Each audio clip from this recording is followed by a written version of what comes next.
रूस का cold war शुरू, 35 मिसाइलों से यूक्रेन पर गैस अटैक। रूस ने एक बार फिर से यूक्रेन पर तूफानी हमलों से अमेरिका और नेटो की बोलती बंद कर दी है। रात भर रूसी मिसाइलों और ड्रोन हमलों से यूक्रेन के गैस प्लांट और यूक्रेनी सैन्य अड्डों पर भीषण हवाई हमले हुए हैं। हम आपको दिखाने जा रहे हैं कि कैसे रूस ने साबित कर दिया कि वो कागजी शेर नहीं बल्कि वो रूसी भालू है जो कभी भी अपने दुश्मनों को जिंदा नहीं छोड़ता। रूस के इन हमलों का गहरा असर यूक्रेन पर पड़ा है। ज़ेलेंस्की ने दावा किया कि रूस के इन हमलों से हजारों यूक्रेनी सर्दियों में गर्मी के लिए तरस जाएंगे। यानी रूस ने यूक्रेन के खिलाफ कोल्ड वॉर शुरू कर दिया है। हम शुरू करते हैं रूस यूक्रेन से जुड़े उन आंकड़ों से जिसमें रूस साफ जीतता हुआ नजर आ रहा है। आग का गोला बने यूक्रेन के गैस प्लांट। पिछले 90 दिनों से यूक्रेन रूस के तेल रिफाइनरियों पर लगातार हमले कर रहा है। कुछ रिपोर्ट में दावा किया गया कि यूक्रेन ने रूस की 38 तेल रिफाइनरियों में से 16 तेल रिफाइनरियों को बम धमाकों से भीषण नुकसान पहुंचाया है। दावा किया गया कि रूस की तेल रिफाइनरियों पर यूक्रेन के हवाई हमलों से इतना गहरा असर पड़ा कि रूस की 40% तेल उत्पादन पर असर पड़ा है। बौखलाए रूस ने यूक्रेन के इन्हीं हमलों का बदला लेना अब शुरू कर दिया है। रिपोर्ट के मुताबिक यूक्रेन की गैस उत्पादन इकाई नेफ्टोगाज पर रूस ने बड़ा हवाई हमला किया है। मिसाइल और ड्रोन के हमले में ये इकाई बर्बाद हो गई है। ठंड के मौसम से पहले हुए इस हमले से यूक्रेन को एक बड़ा झटका लगा है। इससे ठंडक से बचाव के लिए देश में गैस की आपूर्ति पर भारी असर होने के आसार हैं। रूस ने देर रात यूक्रेन पर 35 मिसाइलों और 60 ड्रोन से हमला किया है। इसमें यूक्रेन के खार्किव पोल्टावा क्षेत्र में स्थित ईंधन गैस का उत्पादन करने वाली सबसे बड़ी इकाई को निशाना बनाया गया। नेफ्टोगाज के सीईओ सर्गी कोरेत्स्की ने कहा कि इस गैस की आपूर्ति सेना को नहीं होती थी। इसके बावजूद रूसी सेना यहां पर हमला कर रही है। रूस के हमले की वजह से ही यूक्रेन के कई शहरों के हजारों घरों में बिजली और गैस की आपूर्ति ठप हो गई है।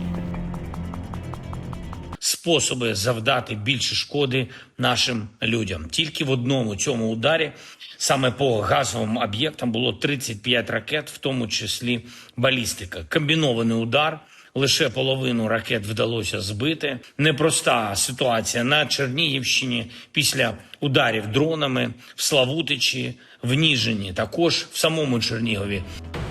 इस बीच यूक्रेन ने भी पलटवार करते हुए कजाकिस्तान सीमा के नजदीक मौजूद रूसी शहर ओरस्क की ऑयल रिफाइनरी पर ड्रोन से हमला कर दिया। इस हमले के बाद रिफाइनरी परिसर में आग की लपटें उठती देखी गई। इस हमले से हुए जानोमाल के नुकसान का अभी तक पता नहीं चल पाया है। इधर कुछ रिपोर्ट्स में दावा किया गया कि वॉशिंगटन में मौजूद centre for studies and international studies का अनुमान है कि 2.5 लाख से ज्यादा रूसी सैनिक और 60,000 से 1 लाख यूक्रेनी सैनिक मारे गए हैं। इस बीच संयुक्त राष्ट्र ने सितंबर में बताया था कि युद्ध में 14,100 से ज्यादा यूक्रेनी नागरिक मारे गए हैं। द मॉस्को टाइम्स के मुताबिक इस युद्ध में 620 से ज्यादा रूसी नागरिक भी अपनी जान गंवा चुके हैं।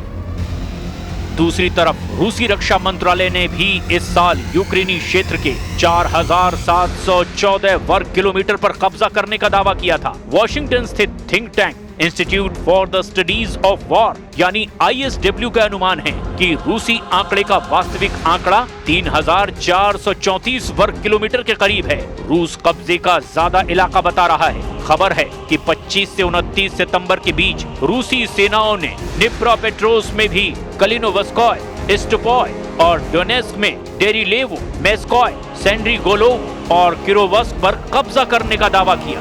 रूस की सेना ने सितंबर में यूक्रेन के 447 वर्ग किलोमीटर यानी 172.6 वर्ग मील क्षेत्र पर कब्जा कर लिया। अमेरिका स्थित युद्ध अध्ययन संस्थान के विश्लेषण से पता चला कि जुलाई में 634 वर्ग किलोमीटर इलाके पर कब्जा करने के बाद ये गति धीमी हो रही है। वहीं दूसरी तरफ यूक्रेनी राष्ट्रपति व्लादिमीर ज़ेलेंस्की कोपेनहेगन में 50 राष्ट्राध्यक्षों, शासनाध्यक्षों और यूरोपीय संघ के नेताओं से मुलाकात कर रहे हैं।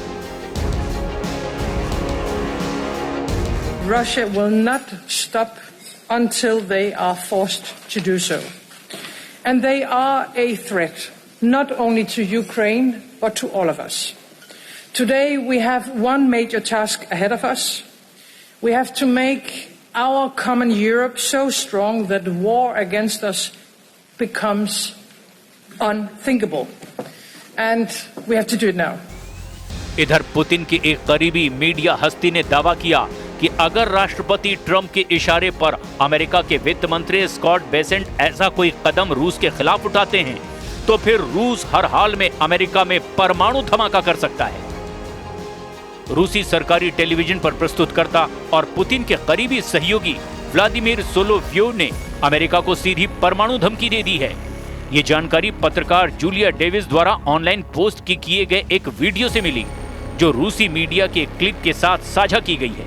व्लादिमीर सोलोव्योव ने कहा कि उनका मानना है कि यूरोप रूस के खिलाफ युद्ध की तैयारी कर रहा है और मॉस्को को कठोरता और भयंकर तरीके से लड़ना चाहिए।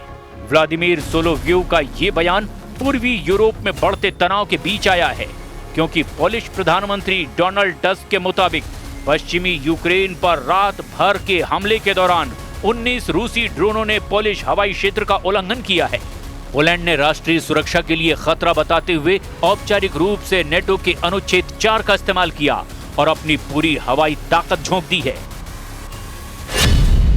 तीसरा विश्व युद्ध शुरू, परमाणु जंग से युद्ध का फैसला। यह अंदाजा लगाना बेहद मुश्किल है कि अगर परमाणु जंग छिड़ी तो कौन सा देश जीतेगा, लेकिन इस वक्त रूस ने अपने तेवरों से साबित कर दिया है कि रूस यूक्रेन में अपना मिशन पूरा करने के लिए अब किसी भी हद तक जाने को तैयार है।